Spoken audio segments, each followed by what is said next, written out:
So we've looked at a lot of Google Analytics accounts over the years, and whether they have a year, make, and model lookup already, or it's just category-based lookup, I've never really noticed there being any kind of a trend of people using the keyword search, the site search, for actual vehicle fitment. What's your thought on that? What's your take on year, make, and model lookup as like a fitment validation and a filter versus using the site search? It's kind of one of the trending questions, especially with certain companies out there going after site search or a better search, a smart search or whatever, using in kind of the big scheme of things. I'll agree with them that people like to use a search bar in general. That's kind of how we're conditioned for Amazon and eBay. But in automotive, I don't think it works. Well, even Amazon and eBay has their fitment validators as dropdowns. Right. I was actually just outside of automotive.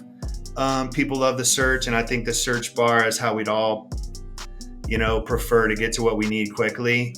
But inside automotive parts, my philosophy is you'll never get the search bar to work how you hope it would. So I don't think there's gonna be this thing where people transition their shopping from drop downs to search bars. I'm not on that train. Most of the site search terms that we see are part numbers. So more educated customers, people who are further down in the funnel, or even shops, like we deal with some manufacturers. So it's a shop looking for a specific SKU or whatever. That's used quite a bit in the search. One of the big shortcomings of the year, make, and model lookup that we've tried to really address is if you're selling different type of parts, there's not application interchangeability between those different parts. So something that needs to know an engine, or something that, like a lift kit. Let's take suspension, for example. So you have lift kits. Those require fuel type, drivetrain, things like that.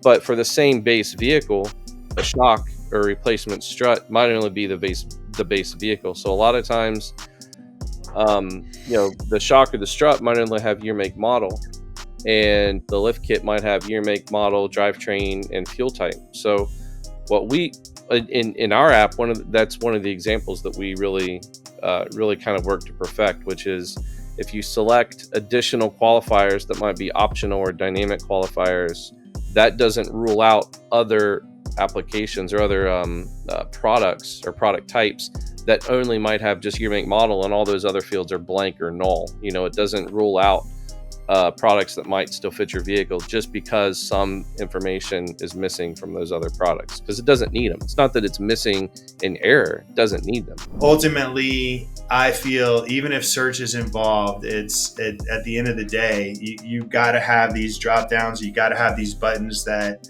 get you to this guaranteed fitment. Like, people do not want a part that doesn't fit their vehicle. And man, Joe, I've looked at publicly traded companies, and including eBay, although I don't know, I think they went private, right?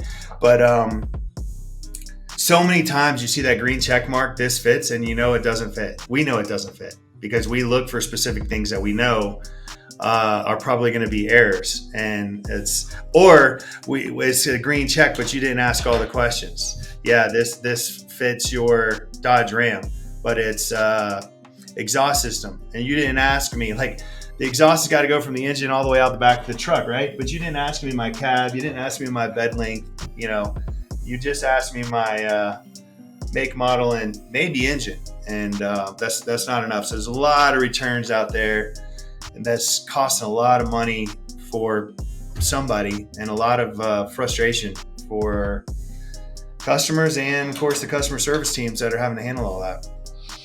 What happens is there's a big disconnect. The guys that really know the applications, they're not the ones sitting around putting in data, or they're not the ones sitting around validating this information. So they get it from another source. A lot of times it's garbage in, garbage out. They trust where it's coming from, and then they don't find out that there's an issue until there's a return, like you said. So having the ability to set up like validation rules, and like, hey, if it's this part type, if it's a part in this category, I need this information. and we can set up rules, and then that would catch the vast majority of missing data or errors in applications or whatever, but also provide a good shopping experience, because it all comes back to conversion rate.